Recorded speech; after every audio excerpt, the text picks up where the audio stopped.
Bonjour à toutes et à tous, bienvenue dans un nouvel épisode de CNES TV. Pour ce mois de février, j'ai souhaité réaliser une émission un peu particulière.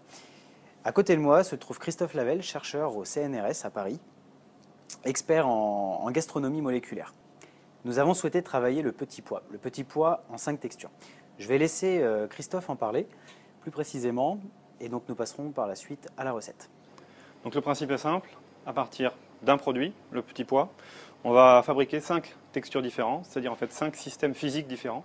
Donc bien entendu le petit pois natif, je dirais juste blanchi, et après on va le décliner en utilisant des extraits d'algues, donc des polysaccharides, ou de la matière grasse pour mousser, gélifier ou liquéfier ce petit pois et pouvoir ainsi offrir un petit pois dans 5 présentations avec des textures différentes. Tout à fait, merci Christophe. On vous souhaite à tous un bon visionnage et à tout à l'heure. Merci. À tout à l'heure.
Et voilà, avec l'aide de Christophe Lavelle, donc, nous avons réalisé ce travail sur les 5 textures. Le petit pois déstructuré donc de la matière croquante jusqu'à la soupe ou au potage de petits pois.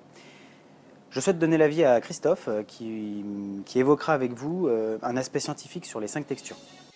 Donc ce qui est intéressant ici, c'est qu'effectivement à partir du même produit, donc le petit pois, on a créé 5 textures différentes, donc 5 systèmes physiques différents, avec en premier le plus simple, le petit pois simplement blanchi 2 minutes dans un bouillon salé, ce qui permet de garder finalement le croquant qui correspond à la structure native du tissu végétal. Ensuite, on déstructure avec une texture qui reste ferme, mais donc qui est manipulable à la main, dans laquelle le petit pois a été mixé dans de la crème pour garder de l'onctuosité et collé à l'agar, ce qui est en fait un polysaccharide, qui est une molécule qui, en chauffant, va se disperser et emprisonner à l'intérieur le liquide dans lequel elle est dispersée. Donc on obtient finalement ce qu'on appelle un gel physique, c'est-à-dire quelque chose qui correspond à un liquide, mais qui est emprisonné dans un réseau tridimensionnel et qui va, en refroidissant, prendre cette texture simili-solide. Mais ce qu'il faut savoir, c'est que ce produit peut être réchauffé sans atteindre des températures supérieures à 80 degrés, auquel cas, au-delà de 80 degrés, on va reliquéfier le système. Donc on peut quand même le servir chaud, tout en gardant une propriété gélifiante, à condition de ne pas trop chauffer. Ensuite, une déstructuration un peu plus poussée, où là, on a fabriqué ce qu'on appelle scientifiquement un gel chimique. Chimique, dans le sens que ce qu'on a rajouté dans ce mix de petits pois, où on a simplement donc le bouillon, le petit pois et cette fois-ci de l'alginate, qui est aussi un polysaccharide, extrait d'algues, comme l'agar, mais avec la particularité de ne gélifier qu'en présence de calcium. D'où la nécessité de faire tremper les cuillères de liquide dans un bain de calcium, et le calcium, à la surface, va déclencher ce qu'on appelle la polymérisation de ces polysaccharides, et en fait faire une pellicule gélifiée qui va emprisonner l'intérieur qui lui reste liquide. Donc on a une texture finalement entre solide et liquide, puisque quand on va croquer dedans, l'intérieur reste liquide.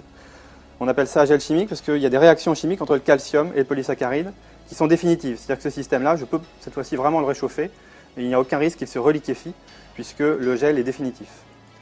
En quatrième étape, ni solide, ni liquide, ni même gélifié, on a cette mousse où en fait le petit pois a été mixé en présence de crème et de fromage, en fait de vache qui rit enrichi Formule Plus, donc un produit de chez Bell, qui permet d'avoir cette onctuosité et ce foisonnement grâce à l'action mécanique du fouet, avec donc une texture extrêmement légère, foisonnée donc, pas vraiment liquide, c'est-à-dire qu'en bouche on a l'impression que c'est liquide, mais il y a quand même une certaine forme au produit, si on est vraiment sur un système mousseux.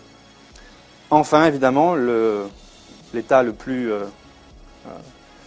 liquide justement, puisqu'on est cette fois-ci sur un produit qui a simplement été mixé, donc le petit pois mixé avec du bouillon, et qu'on peut éventuellement aussi enrichir pour les besoins du goût, pour l'onctuosité, mais on est sur un système liquide qui va donc être bu potentiellement, ou mangé à la cuillère, et dans tous les cas de figure, ce qui est intéressant de retenir sur ces différentes textures, c'est qu'au-delà de cette espèce de déclinaison avec le produit le plus ferme, natif, jusqu'au produit complètement déstructuré, mixé, et les étapes intermédiaires dans lesquelles différents agents ont permis d'obtenir des gels plus ou moins fermes, plus ou moins liquides, ou des systèmes mousseux, on a non seulement différentes textures qui vont permettre d'apprécier le petit pois sous différentes formes, mais aussi un jeu de température qui est possible, puisque ces 4 systèmes, excepté la mousse qu'on met à part, mais les 4 autres systèmes peuvent être remontés en température à volonté, et on peut vraiment jouer sur la température de service sans qu'il y ait d'influence sur le produit.